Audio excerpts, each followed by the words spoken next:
Kita semua pasti pernah kan? Ngeklik, ngetik, ngirim file, ngeprint, semuanya tuh kayak berjalan mulus banget, sampai-sampai rasanya kayak sulap. Tapi pernah nggak sih kita berhenti sejenak dan mikir, apa ya yang sebenarnya terjadi di balik layar itu semua? Nah, siap buat ngebongkar rahasia di balik satu klik sederhana? Yuk, kita mulai.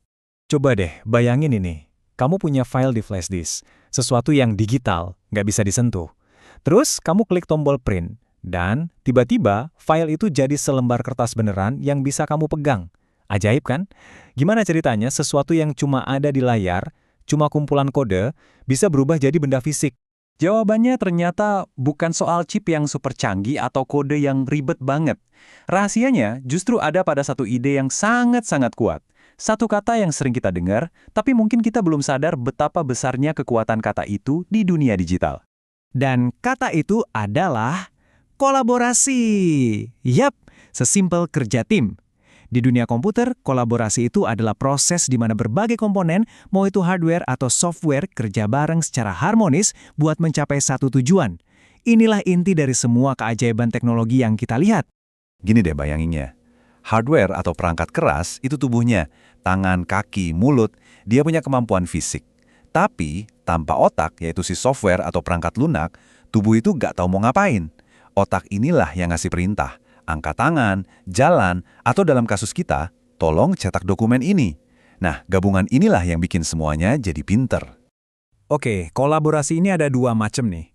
Kita bahas yang paling dasar dulu ya, yaitu ketika para pemain di tim ini, si perangkat keras bisa ngobrol langsung satu sama lain, nggak perlu penerjemah. Kita sebutnya kolaborasi langsung. Anggap aja kayak para pemain sepak bola profesional di lapangan. Mereka oper-operan bola tanpa perlu teriak-teriak atau pakai penerjemah. Kenapa? Karena mereka semua udah paham aturan main yang sama. Lancar banget komunikasinya. Coba lihat deh alur ini. Kelihatannya simpel kan? Tapi lihat gimana tiap bagian mainin perannya dengan sempurna. Pertama, flash disk ngoper bola datanya. Komputer nangkap bola itu dan nampilin di layar. Terus, aplikasi nendang bola datanya ke printer. Dan printer ngegolin dengan nyetak dokumennya. Keren kan? Kayak lari estafet yang nggak ada celahnya sama sekali. Tapi, kan nggak selamanya dunia ini semulus itu. Gimana kalau misalnya komputer kamu ngomong pakai bahasa Jawa, tapi printer baru kamu cuma ngerti bahasa Sunda? Ya nggak bakal nyambung kan? Nah, disinilah pahlawan kita yang kedua muncul, si penerjemah digital. Untuk situasi kayak tadi, kita butuh yang namanya kolaborasi dengan penerjemah, semacam jembatan komunikasi khusus yang mastiin semua pihak, walaupun beda bahasa, tetap bisa saling ngerti dan kerja sama.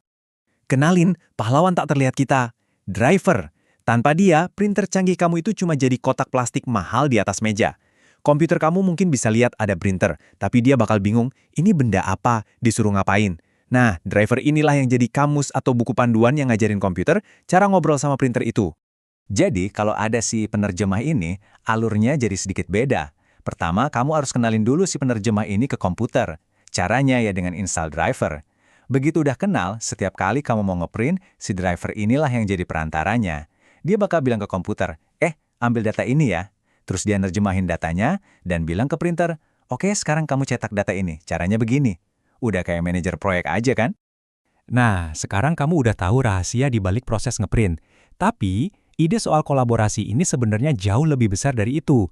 Ini adalah fondasi dari hampir semua teknologi modern yang kita pakai setiap hari.